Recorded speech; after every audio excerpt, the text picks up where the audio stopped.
This is the MBA Wire with Mateo Chang, Episode 5. You know, a broken clock is right 2 times a day. Yeah. Inspirational MBA talk with successful alumni to motivate you during your application run. We go behind the scenes of every story, talk business, and show you why it's worthwhile to never give up on your MBA dream. And now, here's your host with the most, Mateo Chang. What's up, citizens of the Wire? Welcome back to yet another episode of the MBA Wire. Today, I'm very grateful and excited to have as our guest, Aline Camargo. This girl is a great girl who's been through a lot. I mean, her journey has just been fantastic. And I would, by the end of this interview, I'm sure that you will all understand that the theme of this will be persistence. Aline has worked for 4 years in private equity. She has now been accepted into Chicago booth, but her journey began back in October 2011. Okay, and that's what we're here to talk about, to show our listeners and tell them about Aline's journey. Now, Aline, I want to thank you again for being here, for interviewing with us. I've given our listeners a little introduction about you. Why don't you go ahead and add something more, something personal, so that they can get to know you better? Hi, Matt. Thank you for the invitation. Well, I can say that now that I've been accepted, I'm the happiest person on earth. Yeah. And I'm very, very excited to go to Chicago on August and start this new chapter of my life. Nice. No, thank you. I mean, I know how exciting this is for you because I kind of, accompanied you on this process, and I can just imagine how extremely excited and happy you are to be going. You've even told me that August cannot come soon enough. Right? 99 days. I know, you're counting. Yeah. You're counting the seconds. Yeah, I can bet. Now, you just came back from the U.S., right? Yeah, Admit Weekend. Admit Weekend. Okay. So tell me a little bit about that Admit Weekend. Well, Chicago has the... I'm talking about my personal experience, so I can only talk about Chicago. Sure. Because this is the only school I applied last year. And Chicago has the Admit Weekend for round 1 and round 2. I decided to go on round 2 because it was not as cold as in February. The warm was better. And it was nice because we could meet a lot of people, admitted students, people that were still deciding if they were going to Chicago or not. And the school, the second year students, they separate us in groups. They call squads, and we have some activities during the weekend. It starts on Thursday night with a cocktail, and then we have activities the whole Friday. And on Saturday we had a housing tour where they take us to know the neighborhood and the places that the students live, the buildings, and how can I say, solve these things, how to rent the apartment, where to talk to realtors, and it was interesting. And at the end, we had a party at a museum with all the admit students, the admission staff. It was very nice. They also talk to us about the visa process. They give us the guidelines for the visa process and for the financing, and it's interesting. We get to meet current students. They introduce us to the clubs. We see the kind of club, the career services. It's a way to know the whole school, and it helps to decide and it helps the people that's not certain if they're going to Chicago or not to decide. Okay, so it's like an orientation week. Yeah, it's kind of an orientation week. Well, citizens of the Wire, because Aline's case is so interesting and so special, we have set up a way to do. I'm actually going to have a second interview with her, so that we can talk about all this amazing stuff like the admit weekend, what to expect after you're accepted. But for now, before we get started, we like to get started with a motivational quote that you live by and how it's helped you in your life. Do you have a motivational quote for us?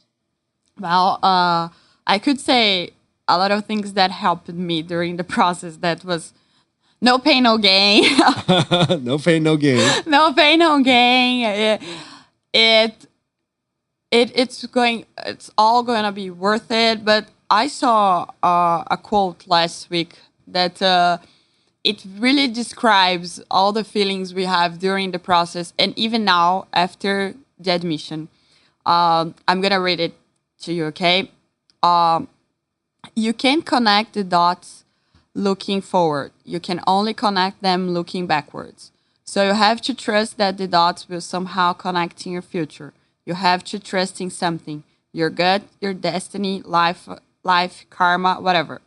This approach has never let me down, and it has made all the difference in my life. Steve Jobs. The great late Steve Jobs. Nice. I'm just going to repeat that for our listeners. You can't connect the dots looking forward. You can only connect them looking backwards. So you have to trust that the dots will somehow connect in your future. You have to trust in something. Your gut, destiny, life, karma, whatever. This approach has never let me down and has made all the difference in my life. How has this approach made the difference in your life, Aline? Well, the process at the beginning, it's kind of blurry. It is blurry, and at the same time, it is not, because you know what you're gonna have to do. You know that you have to start with your GMAT, and then you have to get your TOEFL, and then you start your essays. Sometimes visit the school, and then admitted. So congratulations, but the process while you're there, while you're studying for GMAT, and you're looking to all the things you're giving up, some things you're leaving behind, and you don't know what's going to be next. You don't know if you're going to be accepted or not. You don't know if you're going to like the school or not. So you have to, for me, the quote makes sense because you have to trust that it will work out. You have to trust that the dots will connect in the future. And even now, after the admission, after the first week when you're like, wow, you're so happy that nothing can hurt you. And then you start looking all the things you have to do before going to US, the visa process, the financing. And when you stop, you say, oh my God, so what now? It was not, the GMAT wasn't the hardest part. So you have to trust that, again, you have to trust that the dots will connect. And I'm sure it will. But sometimes you feel a little insecure because you're doing something that it's not for everybody. And you're doing something that not everybody has the courage to do. And when you go there and, no, let's do it, people will try to warn you and say, oh, it's not that easy. Why don't you try to do something? You don't have to be 2 years out of the market. And so you have to trust that the dots will connect because... Yeah.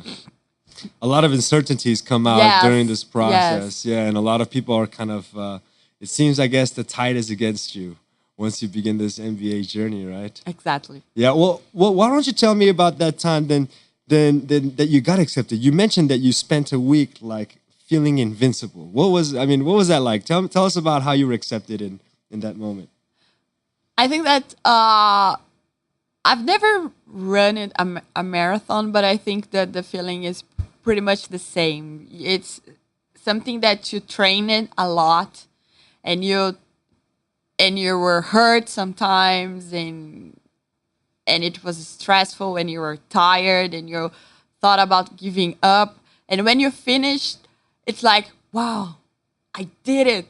And and it's a whole new world opens for you. A lot of students, current students and alumni, they call you to congratulate you. Wow. People you don't know are calling you to say, "Wow, you're the best. You are accepted in the best and the best at the best school." Wow. And you're like, "Wow. Wow." Wow. That's I'm here sitting. Wow. I'm here saying. And a wow. lot of in the next minute you're admitted, a lot of people become your friend, because even the alumni they are so nice to you, and you get to know a lot of people, so interesting people with amazing path and amazing careers, and you say, wow. It's just a word. You're gonna just say wow repetitively. No, that's amazing. I'm excited. This is you are actually my first Chicago interviewee, so I'm getting to know a little bit more about Chicago, and this is great. I think you're a fantastic spokesperson for them. And there's the word for you guys, for you listeners. If you apply to Chicago and you make it, the word you will be saying is wow. Yes. Wow. No, I didn't know that about the alumni though, that they called you and congratulated you. How amazing and special is that? Yeah, they call you, and it's like the admissions, the admission staff, they give your number and your email to the alumni that they work in the same field you are working, or if you said in your application that you plan to do a career change, or after your MBA you want to work in a private equity firm or anything like that, they give your contact.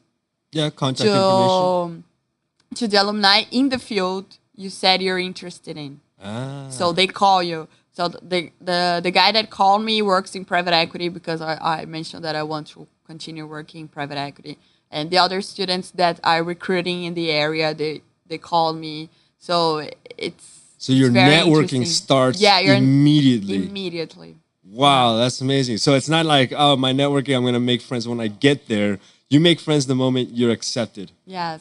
And after, in April, we had a meeting with a lot of alumni. In Chicago, they are very active.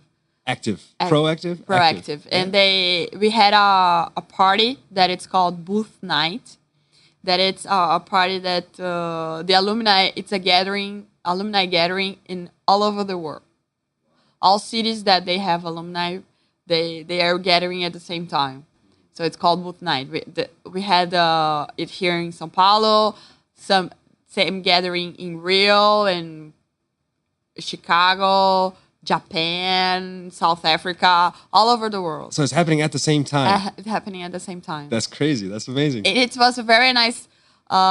It was a very nice time, and I could meet a lot of current admitted students and a lot of alumni, and you get to know them, to know their stories, and they tell a lot of stories about the school, and this teacher is nice, the other, you should do this course, and it was also nice because now that we have WhatsApp and a lot of Facebook, we get to I met all the Brazilian admitted students already, and we are gathering very often. So some of the new students, new Brazilian that are going with me, they are already my best friends. We are already best friends. It's very nice. It's very nice. Yeah, that's amazing. So you guys talk about the teachers and classes. They that's talk, information.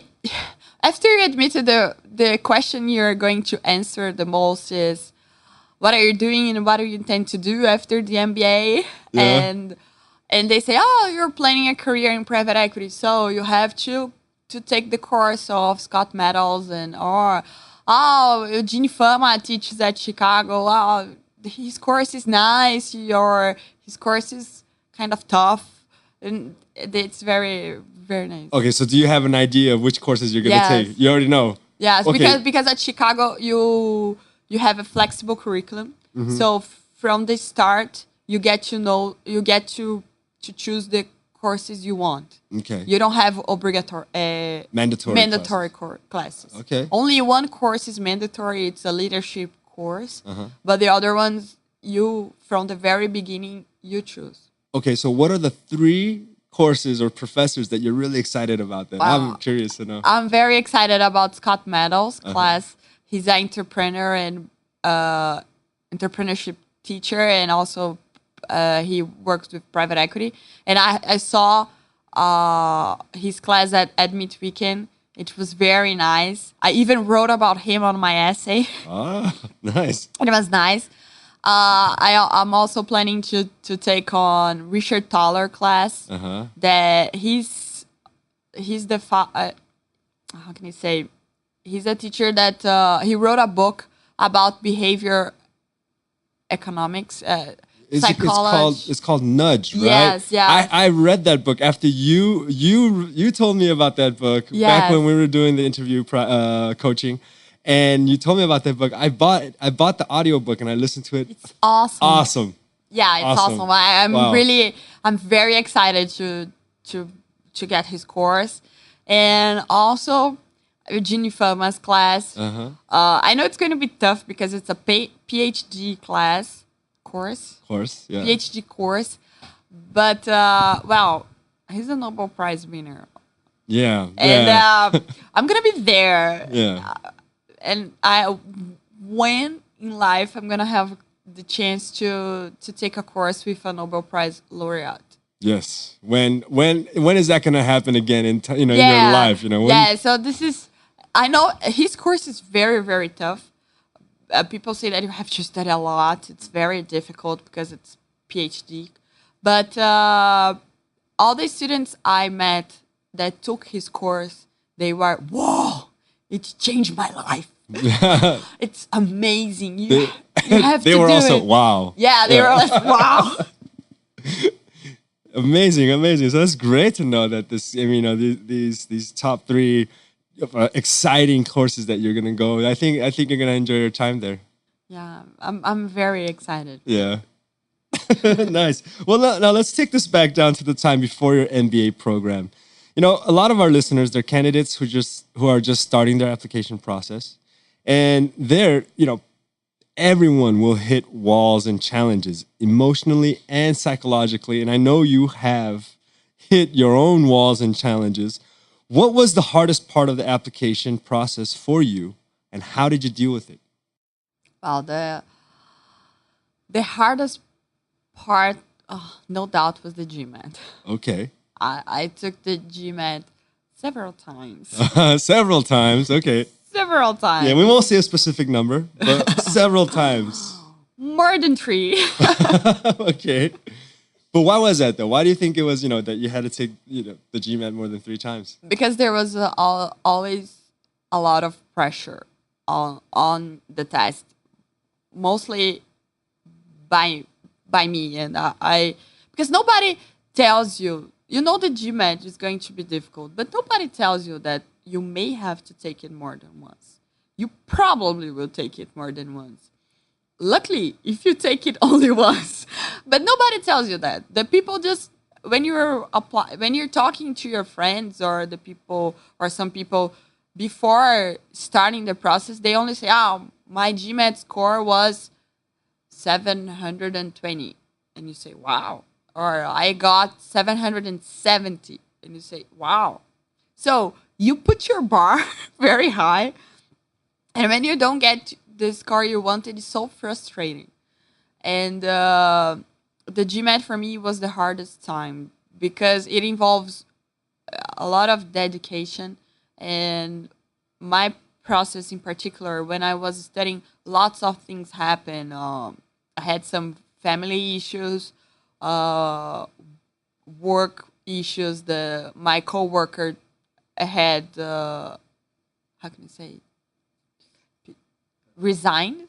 Oh, your coworker resigned? My coworker resigned during this process, and I had all the pressure to get all the work. I was gonna have to do all the work by myself, and I was, oh my god, I have to get the GMAT score now because then I'm gonna work so much. I won't have time to study, And there was always a lot of pressure on the test, and I think that it played against me. Uh-huh.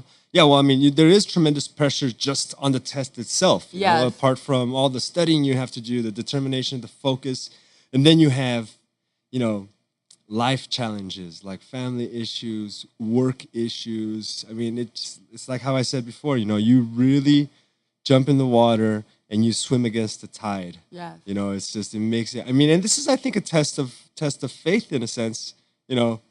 How bad do you want this Yeah. MBA, right? You know? Yeah, we say that the GMAT is the first obstacle. If you don't pass the first obstacle, you don't get, because not only because it's difficult to get the score you want or the score you think you need, but also because a lot of people give up after their first GMAT because, oh my God, it's so stressful. Oh my God, I had to study a lot and I didn't get the score. Okay, give up. Yeah. So, no, if you really want to go, it is okay. Nobody cares how many times you did the GMAT. You don't have to tell it to anyone. And in the end, what matters is that you're going after what you really want. And after you get admitted, nobody cares. Yeah, it's not going to be something, you know, that they're going to judge you on. But that is true. I think it's the first test for many students. And unfortunately, there are people who do give up after their first GMAT. But, you know, you just got to keep going. I mean, I think it's really about, you know, if you can't get over this first obstacle, I'm sure that all the other obstacles, you know, it's going to be that much easier to give up on, you know, even in life or in the MBA. Because, I mean, you told me before in our pre-interview talk that today, looking back, GMAT was just a small step. Yeah. To, you know, explain that. How that? What is that? What is that about? Well, for me, when I started the process, the thing I feared the most was the GMAT, because I was never very good in math, so I knew that it was going to be an obstacle, and I made it bigger than it really was. So I guess it was difficult. But now, after the admission and after your first week of excitement, you start looking at everything you have to all the problems you have to solve before August, before going. So, okay, first, where am I going to live? Okay, second, visa. Okay, third, how am I going to pay for my MBA? That's a big one. Fourth, am I going on? When am I going? August 10, August 20, August 17. There's a lot of things you have to solve. And third, I have to, how can you say? The vaccines. I have to, okay, transcripts I have to send to them. Okay. Okay, back to housing problem. Where do I want to live? Do I want to pay $200 more to live closer to campus? To downtown? Oh, okay, to downtown. Or what I think is most important: laundry has to be in the apartment or not? Electricity. Wow. How is the heat in the apartment? And okay. Well, Chicago is cold. Does the building has the pathway to the subway or not? How is the distance from the subway? So you get hit with so many decisions. And after that, okay, the class starts in September. Okay, recruiting starts in October. Wow. Okay, so there's a lot of things I have to say. Yeah, no, you just get thrown into a whole ocean, you know, and you know, this is what like I said before, we'll get really deep into this in our next interview with Aline. We're going to talk about everything you should expect and to be prepared for once you are accepted. once you are accepted. For now, we're going to focus on her journey. But all good problems. All good problems. All good problems. Yeah. Not as bad as the GMAT, maybe. No. Okay. So GMAT was your obstacle. This was your challenge, along with, life challenges, work challenges. I mean, a lot of drama back and forth. A lot of setting of priorities, if I'm correct. Yeah, if I can recall. Now, you handle this by just going with it. I mean, what was your thought process? Like whenever you thought about, again, I got to take this thing again. What went through your mind? What kept you going? I think that's my question. What kept you going? Well, I never had a plan B. No plan B. No plan B. I never had a plan B. It was not something like, I think I want to pursue an MBA.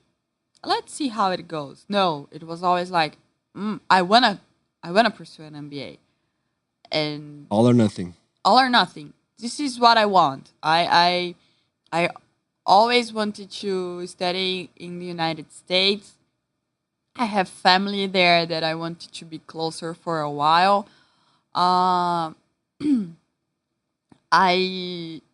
think that's going to take my career to the next level. I think that this is the step I need to take my career to a whole different level. And you see this in like other professionals in your life too, like who have MBAs. Yes, and also because I wanted the MBA is also a brand new start for my career because I was focused on only one sector. Even though I still am a private equity analyst, I'm focused in only one sector, and I wanted to open more possibilities and to see different sectors and learn different things. That today, working, I couldn't do that because I couldn't do this move. I tried it before and didn't work, and the MBA was getting each time more necessary. So I never had a plan B. It was always like, okay, I want to pursue an MBA. Let's do it. Let's go. Oh, wow. The first drawback? First drawback? First drawback. My first GMAT. Wow. Okay, what's next? GMAT again. GMAT again. Oh, so GMAT again. Are you going to give up? No. Okay. For all the essays, okay, then I applied to the schools.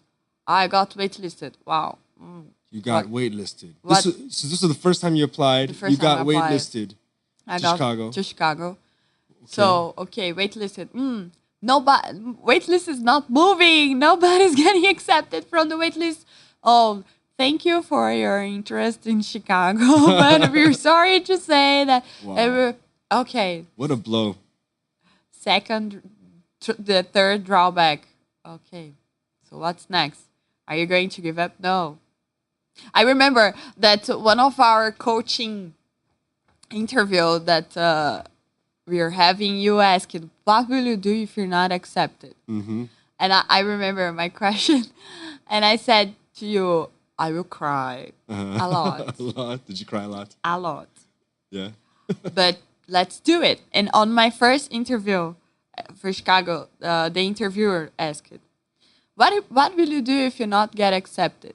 And I said, I will cry a lot, but you see me here next year. And you... And he was like, wow, okay. Uh-huh. And okay, the next year in the interview, I saw him there, and I said, remember what I told you last year? Oh, okay. So did you get interviewed by the same person? No. No, but you he saw was him in there. Yeah, because Chicago, the interview for Chicago, they... two people from the admission staff comes to Brazil, and they do like a breakfast, and a lot of alumni are there, and the interview and the prospective students, and they do the interview at the same time. Okay. So it's like an event. It's it's an event, but it's separate interviews. Separate interviews. But people are there at the same time. Okay, okay. So it's like, a period of time in the morning, I guess. They'll give you Yes. breakfast, and then meanwhile, the alumni interview each student Yeah, and then separately. 45 minutes. Ah, okay, okay. So there you saw the same interviewer from Yeah, and I last saw year. the same What did he interviewer, say? and I said, "Hi, remember I told you last year when you asked me what I was going to do if I wasn't accepted?" And he said, "Wow, yeah, I'm You're here." back. You're back. Well, for those of you who let me just clear this past history up. Aline began her journey back in October 2011. She had applied. She had gone through the GMATs. She did not get the scores that she wanted. She kept trying. Her first application to Chicago, she got waitlisted and then afterwards denied, right? Dinged is the word that we use here. Wow. Wow. And then another full year of preparing for the GMATs, really getting there. And then you went back for the interview practice. So that for the interview with the alumni. So that's where we are right now. Go on, continue on so that, tell us a little bit more about this until you got accepted. Well, but before the interview, there's a lag of time from being on waitlist and getting the invitation for the interview. Yeah. After I got dinged, there was an info session here in São Paulo the week next after that. And I met the dean of admissions and I spoke with him and I said, "Oh, I'm so desperate because I really want to. Chicago is my top choice." And he said, "Okay, saying that Chicago is the top choice can be a little self-serving, and I think you should explain to me. You have to show me your fit with the school. Why Chicago? Why you want to go to Chicago and you don't want to go to other school?" And in Chicago, they have a very big sign that says, "Why are you here and not somewhere else?" And I think that this is the mindset we have to have when we are applying to a school, because in the end, they are all good school. I'm lying. Chicago's the best, but Yeah. but but not every school is suitable to everybody. True. You have to choose the school that fits you the best. And but it's so difficult. Oh my God, what is fit? How will I know what is fit? We don't have here in Brazil. I just wanted to take a test and get be in the in. school and go join the Okay, school. I don't know what's fit. Nobody taught me that. Yeah. But I realized what is this fit they say when I said, okay, I have to know more about the school. But I read the website like 4 times, all the school guide. Don't I know enough? No, you don't know enough. You have to talk to current students, to alumni, and I did that. I tried to get in touch with a lot of students and alumni and people that was coming back to Brazil, and it was very good because I could feel the school. And in this process, I was sure that I was there because I realized that for me, I know that I am in the right place because of the people that are there. I have to feel that I have things in common with them, and I felt this in this process. I felt this while I was talking to the students and while I was talking to the admission, and I it's kind of an automatic bond. I don't know. Yeah. You just feel right, and this was very important to me, and this is something that I try to explain in my essays, and Chicago changed this year because the first time I applied, there was a question, why Chicago? And this year they didn't have why Chicago. Oh, they didn't have. No. So I used the presentation to explain why Chicago. And I think it worked because then I applied on the first round. I only applied to Chicago because I was... All or nothing. I was... I have to be admitted this time because otherwise never gonna happen. So I worked really hard to do a very good application because this is it. It's now or never. Now or never, yeah. And After almost 3 years, 2011 to 2014, that's wow. I mean, such a journey, such determination. What drive? Now, one of the questions here a lot of students have is, how do I find the fit? That's one of the questions that drive people crazy. How do I know what my fit is for the school? And I think you touched on a very good point there. It's a lot about, first off, self-reflection, yeah, understanding who you are, what you want. And then during the process, when you seek out alumni, current students, professors, admissions, counselors, and you talk to people from from that world, from the school that you're looking into, then you start to get the feel for it. I guess fit is not something people can tell you. It's something that you have to feel. Yeah, the good thing about the whole MBA process is that you get a bigger sense of self-awareness. Because when you're talking about yourself in the essays, you have to know you. Because you have to tell your story in a way that maybe you never told before. You never told anyone before. And you have to know what matters to you. Why do you want an MBA? Why do you think it is important to you? So it involves a lot of self-reflection. And you have to know that, okay, there's some schools that are focused on entrepreneurship, others in finance, and others in marketing. Okay, you know that what do you work with and what do you intend to work with. So this is maybe some guide to the schools, but you have to have in mind the whole environment of the school, because you're going to be there for the next 2 years. You're going to be away from your family. You're going to be living in a whole different country with different people. You don't know anyone there, and you have to feel comfortable in that environment. You have to, okay, am I comfortable in a competitive environment, or I prefer something more collaborative? Or you have to know what matters to you. And in this sense, each school is different. Some schools are more student-driven. Other schools are more, how can I say, there's some schools that all the things that happens are made by the students. The career services and the school staff, they work really hard for you.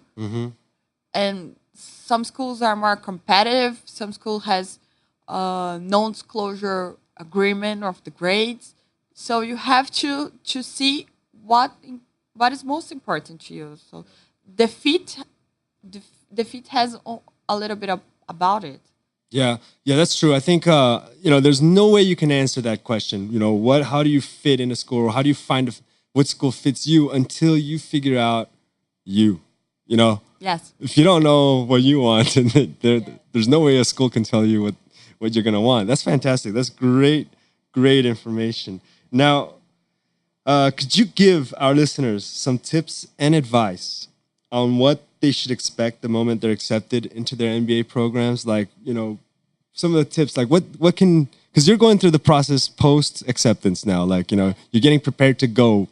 What are some tips and advice that you would give to students, for that transition, to help them out during this process? Well, as I said, after the admission, it's like you feel so happy, and you get to know a lot of people. Alumni are calling you, and I really encourage people to go to the school, even if you have already visited the school. I encourage you to go there to take a look on. I'm sorry, I'm going to cut you off. Is it different? Because I know you went to Chicago before you were accepted, and now you went after you were accepted. Is it completely different? Like when you go first time, you're like, I'm here to get some information. Yeah. And then the second time, you're like, hey, I'm here, Shige, right? Yeah. Like, I arrived. Yeah, it's like even it was funny when I was passing through the immigration. Immigrations, yeah, the customs, the customers, at the airport in Chicago. First time was like, oh my God, let me in. Oh, okay. And the second time was like, I'm admitted student at Chicago. I'm a new admitted student at Chicago booth. I'm here for the admit weekend. And it was like, okay. Okay. I have my acceptance letter here. Do you want to see it? No, you're fine. You want to see my GMAT score? Yeah. And when you're there and you met a lot of people and everybody's trying to know you, everybody's congratulating you all the time. Oh, congratulations, you're admitted. And it's different. First time you're there, you're like, I am a prospective student. Oh, okay. And now you're like, I'm the new guy here. Nice. Yeah. It's funny. I can imagine that. You get there the first time, you're kind of looking around, kind of unsure and asking people for help. Yeah, it was very, you have a whole different perspective in your life. I remember when I arrived in Chicago, I went to open a checking account at Citibank there. And the guy asked, "Oh, I need your acceptance letter," and he said, "Oh, okay, but how can I do to open the account? Oh, I need your passport and a document." And my friend didn't have her acceptance letter, and he said, "Okay, can you log in the school portal, like a web page?" Yeah. Okay. They're like their student portal. Yes. Yeah. Okay. And she logged in, and he did a print screen. Oh, that's fine. Huh. It's fine. They're used to it. Right? Your account's here. You have a debit card. It's fine. Nice. And it was like, wow. So simple. Wow. You're now not only. Okay, it may sound a little show off, but you're now not only a John Doe. You're a John Doe from Chicago Booth, Yeah. You're part of it. You're part of the group. Yeah, you're part of the group. Yeah, that's great. That's probably such an amazing feeling. So, what are you extremely excited about for this MBA experience? Then, what are you excited about? Like, what's driving you like crazy? Because I know you're counting the hours, the minutes, and the seconds. What is it that what's the first thing you're gonna do when you get there? Buy a bed. No, buy a bed. because we have to have that in mind that you're coming to a whole new world, and you're going to a place. You're going to live. You're arriving in a new country, in a new house, and you don't have your bed yet. That's true. I didn't think you about that. You have to buy kitchen appliances. You're arriving in a house that it doesn't have toilet paper. So you have. I'm very excited. I'm very excited about this. Everything. The new house, the orientation week, the recruiting process. It's very. Oh my God! How is going to be the recruiting process? Okay, am I sure? Okay, I'm sure I want to work with this. Okay. What do I have to do? Okay, who will I have to talk to? Oh, it's everything. Wow. Everything. Yeah, it sounds chaotic. Yes. But it's chaotic in a good way. Yeah, it is. It sounds like a very good adventure, like you're it's like moving to a new country. It is. Obviously you're gonna arrive there with your suitcases, right? Plural. But you have an empty home, you have to fill it up. Have you decided if you're gonna move? Are you gonna live on your own, or are you gonna have roommates? I'm gonna have a roommate. You're gonna have a roommate? Yeah. Okay, we'll talk about that in the next. Okay. And we'll get our listeners into all these, cool details. But nice. And it's like a good fear, Yeah, it's exciting. Yeah, it's when. I have this feeling that when I'm in the plane going to Chicago, I don't have my ticket to come back yet. Yeah. And it's the first page of my new book. And the rest is still unwritten. Uh-huh. I've had a student tell me that it felt like the moment before your first kiss, that anticipation that you don't know what to expect. You're like, wow, yeah. Yes. Yeah, my first kiss was with my dog, so. Ew. Yeah.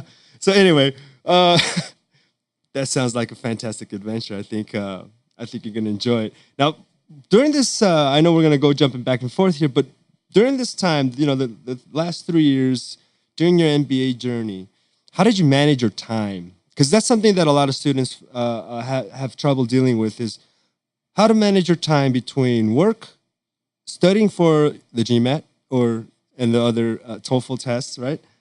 And social life. How do you juggle that? How do you prioritize? What did you do? Well, of course, I had to give up on some of my social life, some parts of my social life. But I always try to be present on birthdays. Okay. Birthdays, I was always there. Sometimes, we're going to a club, we're going to a party. Oh, sorry, I can't. But some birthdays, I was always there because it was a time to see a lot of people at the same time. Okay. So birthday, I always try to manage. And I'm a morning person, so I woke up. I used to woke up at 6. I started to study until 8:30. At 9, I went to work, and then I realized that it was better to wake up early, get dressed, go to work, and study there. Because you don't get this excitement. Oh, I'm gonna be late to work. So I used to arrive at work at 7, and I studied until 9. Some people study during lunch break, but I couldn't do that. And when I got home, I studied a little bit more. I'm a volunteer English teacher at Capão Redondo. I was before GMAT, and I was before the process. So one Saturday morning a month, I didn't study because I went there, and I also had you have as I said, you have to know yourself to organize in order to get organized. So I know that I study better. I'm a morning person. I'm more focused in the morning, so I try to study in the morning. I couldn't be studying until 3 a.m. because I was going to waste my time. So I prefer to sleep earlier and wake up earlier. And I know that I don't know what happens, but Friday night I can't study. I can't study. It doesn't work. And it's not like, I can't study because it's Friday night and I have to go out. No, because I was at home watching TV, but I couldn't study. So I always loved to dance, and I was part of a musical group, a musical theater group. And I saw, I can't have classes on Saturday morning because I need to study on Saturday morning, and I have the English classes. And I said, okay, there's a course on Friday night. So, I was taking the dance classes on Friday night because it was a time for myself. I couldn't study anyway. If I was, how can I say? You wouldn't have been able to study. And this is a good way to... It's not going to be worth it. It wouldn't have made much of a difference. Yeah, it wouldn't make much of a difference because I wasn't going to be focused because I always felt so tired on Friday nights. So I built my schedule like this. Okay, Friday night I'm not going to study, so I have to make something that will make a difference. I can't be at home watching TV because I can't go out because I have to sleep early to wake up early on Saturday morning to take the simulations. Yes. The GMAT simulation. Yeah. Yeah. And then so I kind of arranged my schedule like that. Yeah. Okay. So your schedule basically revolved around studying first. So you prioritized studying and work. You kind of managed there on the weekdays. On the weekend, though, you spent some time for yourself, right? With dancing. Yeah, that was a good way to kind of release stress as well, right, during the week. Yes. It's because you also have to have some time for you. Yeah, I think you touched this good point there. But but will I take my time on Saturday morning? That no, because I know that I'll be focused on Saturday morning. It's going to be good, and I can't take a GMAT prep or a mock. I'm gonna do a mock on Saturday morning and Sunday morning. So no, okay. Friday I'm not work. I don't work very okay. Well, oh, okay. So Friday it is. So Friday it is. Okay. Thanks. Now, last question here. If you had a time machine, you can go back down your MBA journey. What would you have done different? I mean, if you could, what would you tell yourself? If you can rewind and look back, okay, I don't know, any time between today and back in 2011 when you began this process, what would you have told yourself? Well, first, don't put so much pressure on your GMAT because it's only one thing. It's important, it is, of course, but it's not all or nothing. And I saw that because when I got waitlisted, the girl that was on the waitlist with me, she had a much higher GMAT score than mine, and we were both waitlisted. And the dean of admission said to me, "Don't be so hard on yourself on your GMAT."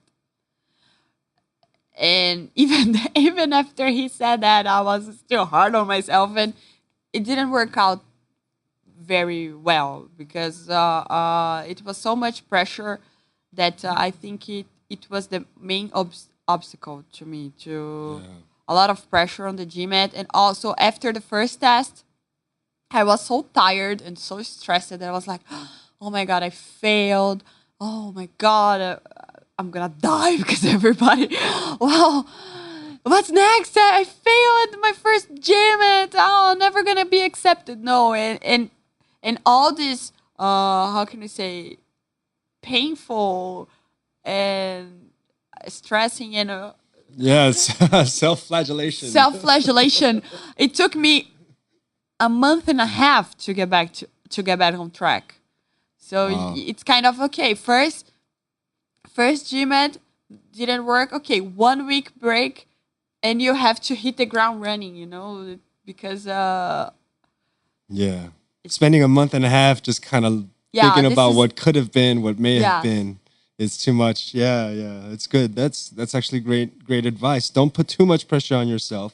And I guess what you can take away from this is if you get knocked down, get right back up as soon as possible and keep going. Yeah, and start the process and already use it with the idea that I may have to take the GMAT more than once. Okay. Yes, there is that. It's not the end of the world. I'm not going to be an alien if I do that. But there is that possibility. Yes. Well, Aline, we at the MBA Wire would like to thank you so much for making your time available. And we appreciate your words of wisdom and your inspiration. Okay. I can assure you that somewhere in the world, a candidate who was on the verge of giving up on his or her dream has just received a boost of energy.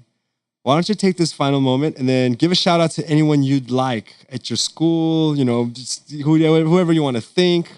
Go ahead and tell our listeners how they can reach you, contact you. Okay. I'm very grateful to everybody that was part of this process. My family that was always encouraging me, my mother, my brother, you, Paulo, Regis, the teachers that were with me all the time. I have a special place in my heart for all of you. Thank you. And also people that I met from Chicago, the alumni that helped me some way and somehow helped me to achieve this. This is that I feel that it's the highest achievement in my life, the biggest investment I'm gonna make so far, but I think it's going to be worth it. And if anybody needs to talk about anything about the process or about the school, they can reach me at my email, That is Aline, ALINE, P, Camargo at gmail.com. Okay, great. Thank you, Aline, once again. Listeners of the MBA Wire, all this information can be found on Aline's show notes page, found on the website, www.thembawire.com. Come by, give me some feedback, send me your questions, the questions that you want to know from my interviewees, and I'll do my best to insert them into the next interviews. Meanwhile, keep pushing hard. Don't give up. Let's get through this journey together. Take it easy, guys. Bye. Thanks for tuning into the MBA Wire. Would you like to know more? Visit us online at thembawire.com today and leave your questions and feedback. While you're there, sign up for an exclusive free audio series to help you strengthen your MBA interview. Thanks for listening, and we'll see you next time on the MBA Wire.